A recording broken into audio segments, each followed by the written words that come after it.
Hello friends, welcome to Rani's kitchen.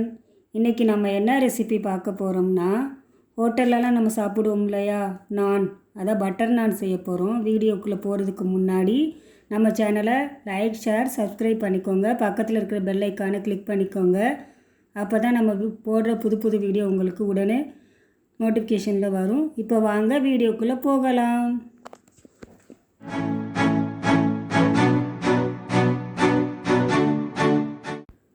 நான் செய்வதற்கு முதல்ல பாத்திரத்தில் தயிர் எடுத்துக்கிடுவோம். புளிச்ச தயிர், கொஞ்சமாக உப்பு போட்டுக்கோங்க. புளிச்ச தயிர் ரொம்ப புளிச்சிருக்கக்கூடாது, நார்மலாக புளிச்சிருந்தாலும் போதும். ஈஸ்ட் வச்சு தான் செய்வோம். இன்றைக்கி நான் தயிர் வச்சு தான் செய்கிறேன். சோடா உப்பு, இந்த சமையலுக்கெலாம் யூஸ் பண்ணுவோம் இல்லையா சோடா உப்பு, அதுவும் கொஞ்சமாக. அது பொங்கி வரணும் இல்லையா அந்த புளிப்புக்கு, அதுக்காக தான் அந்த இது சேர்க்குறோம். பேக்கிங் சோடாவும் கொஞ்சம் சேர்க்கணும். ஆனால் என்கிட்ட பேக்கிங் சோடா இல்லை, அதனால் நான் சேர்க்கலை. இருந்துச்சுன்னா சேர்த்துக்கோங்க. கொஞ்சமாக சுகர் ஆட் பண்ணிக்கோங்க, ஜீனி ஆட் பண்ணிக்கோங்க. நல்லா கெட்டிப்படாமல் நல்லா கலக்கி விடுங்க. முதல்ல 1 நிமிஷத்துக்கு நல்லா கலக்கணும். ஏன்னா அந்த ஜீனி, அந்த உப்பு, அந்த சமையல் சோடா போட்டுக்கோம்ல, சோடா உப்பு, தயிர் எல்லாமே நல்லா மிக்ஸ் ஆகணும்.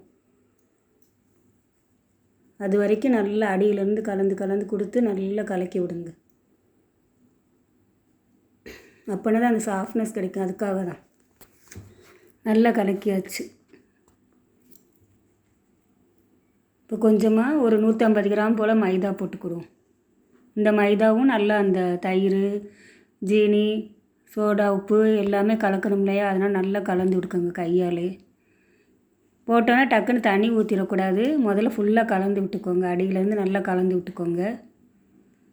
அதுக்கப்புறம் நம்ம வெதுவெதுப்பான தண்ணி, நார்மல் தண்ணி கிடையாதுங்க, வெதுவெதுப்பான தண்ணி கொஞ்சம் கொஞ்சமாக ஊற்றி பிசைஞ்சிக்கிட வேண்டியதுதான்.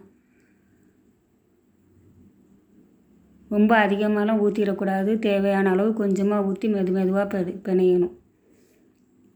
நார்மல் தண்ணி ஊற்றக்கூடாது, கொஞ்சம் வெதுன்னு இருக்கிற தண்ணி ஊற்றி நல்லா அடியிலேருந்து உருட்டி திரட்டி பிணையும். இது ரொம்ப ஈஸியாக வருங்க. சப்பாத்தியை விட நான் நல்லா ஈஸியாக வரும்.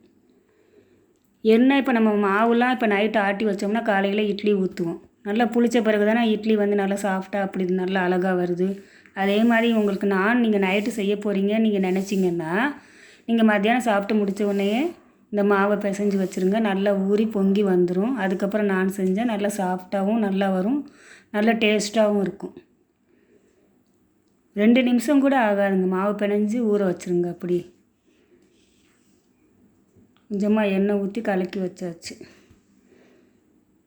எண்ணெய் இதுக்கு ரொம்ப அப்ளை பண்ணக்கூடாது. நார்மலாக விட ரொம்பவும் கம்மியாக தான் எண்ணெய் அப்ளை பண்ணணும்.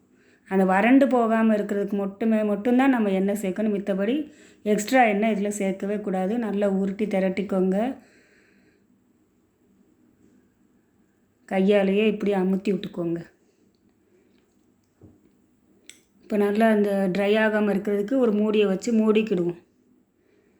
அப்படியே ஊறட்டும். 2 மணி நேரம் ஆயிடுச்சு. இந்த பார்த்தீங்களா, எடுத்து பார்த்தா நல்லா சாஃப்டாக இருக்கா. 2 நான் போட்டு நான் காமிக்கிறேன் எப்படி வருதுன்னு பார்ப்போம். சப்பாத்தி நம்ம லேசாக திரட்டுவோம், ரொம்ப நைஸாக. இது கொஞ்சம் கனமாக திரட்டணும்.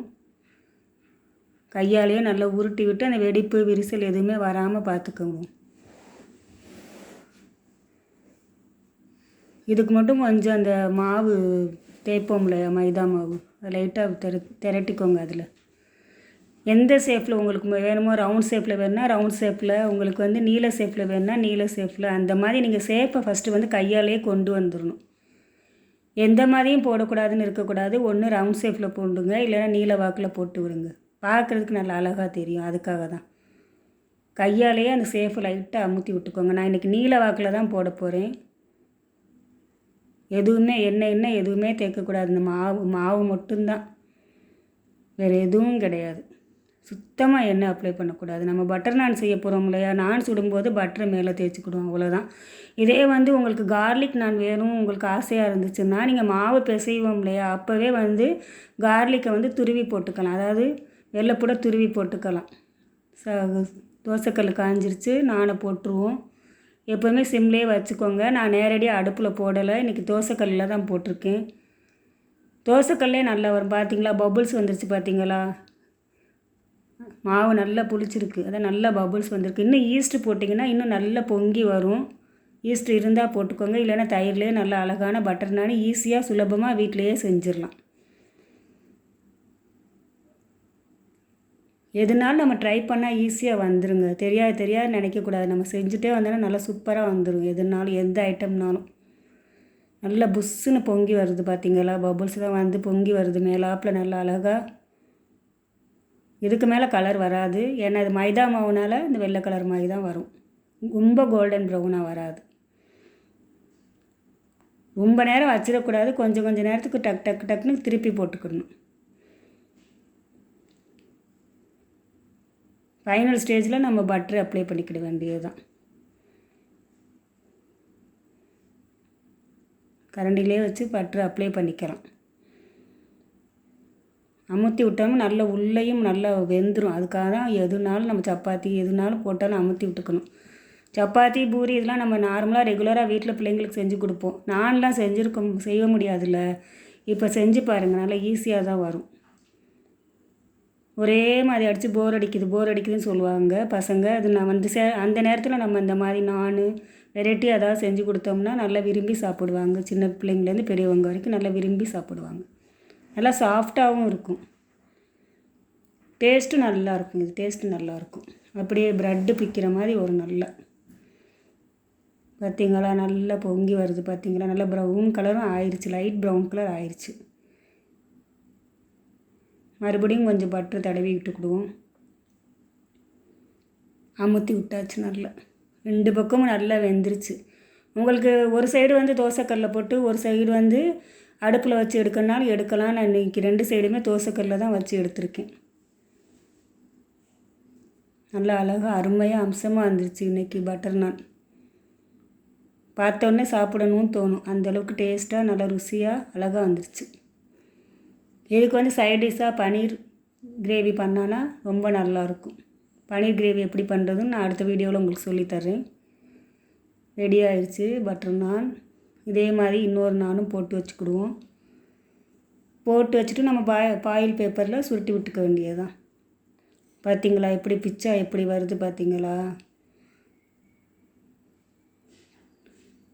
இப்படியே பிச்சா சாஃப்டாக வரணும். உள்ள ப்ரெட்டு நம்ம எப்படி நம்ம பிச்சு சாப்பிடுவோமோ அந்த மாதிரி நல்லா.